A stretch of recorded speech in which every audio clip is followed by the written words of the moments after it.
கரூர் அசம்பாவிதம் சதியா விதியான்ற ஒரு கன்ஃபியூஷன்ல இருந்தோம். இப்ப 100% கன்ஃபார்ம் ஆயிடுச்சு. பக்கா பிளானோட திட்டமிட்டு செய்த சதிதான். என்ன நாங்க பெருசா கேட்டுட்டோம், மக்கள் நிம்மதியா ஃப்ரீயா நின்னு பாக்குறதுக்கு ஒரு இடம். டிவிக்கோட முதல் மாநில மாநாட்டுல 14 லட்சம் பேர் கூடினாங்க. அங்க எந்த ஒரு அசம்பாவிதமும் நடக்கல. கோயம்புத்தூர்ல ரோட் ஷோ, பரந்தூர்ல விமான நிலைய பிரச்சனை, அங்க எந்த ஒரு அசம்பாவிதமும் நடக்கலையே. லாக்அப் டெத்துக்கான போராட்டம் சென்னையில நடைபெற்றப்ப அங்க எந்த ஒரு அசம்பாவிதமும் நடக்கலையே. இரண்டாவது மாநில மாநாடு மதுரையில நடைபெற்றப்ப 25 லட்சம் பேர் கூடினாங்க. அங்க எந்த ஒரு அசம்பாவிதமும் நடக்கலங்க. திருச்சி, அரியலூர், நாகை, திருவாரூர், நாமக்கல் வரைக்கும் அலைக்கடல் என மக்கள் திரண்ட பிரச்சாரத்திலையும் எந்த ஒரு அசம்பாவிதமும் நடக்கலங்க.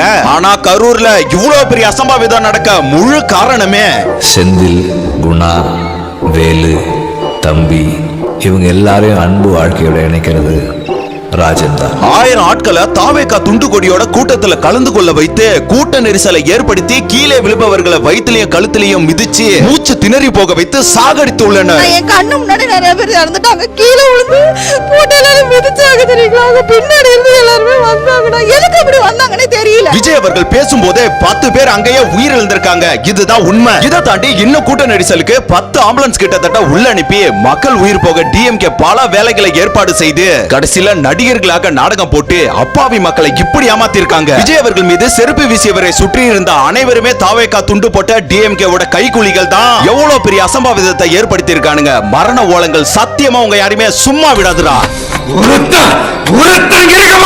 இதே நேரத்துல டிவிக்கோட அடுத்த பிரச்சாரம் நடக்குமா அப்படின்றது ஒரு பக்கம். கட்சி இருக்குமா, கட்சி கலையுமா, விஜய் அரெஸ்ட் பண்ணுவாங்களா அப்படின்னு இன்னொரு பக்கம் பரபரப்பு பேச்சு. 41 உயிர்களுக்கு அன்பஞ்சலி செலுத்தி உதவிகளை மேற்கொள்ள தளபதி விஜய் அவர்கள் போலீசிடம் அனுமதி கேட்டிருக்காங்க. சோ 2 டேஸ்க்குள்ள அவங்க குடும்பங்களை போய் சந்திப்பாருங்க. அடுத்து தளபதியின் முடிவு, ஒன்னு இந்த அரசியல்லாம் நமக்கு வேணாம், ஒதுங்கி போயிடலாம் அப்படின்னு சினிமாவிலேயே நடிக்க மாட்டாரு. வாழ்க்கையே மாறி போயிடுங்க. இன்னொன்னு, எதுவா இருந்தாலும் இறங்கி முட்டி மோதி பாத்துக்கலாம்டா அப்படின்னு களத்துல இறங்குனார்னா தயவு செஞ்சு அன்பு வரவேற்பை தாண்டி கொஞ்சம் கவனத்தோட செயல்படுங்க.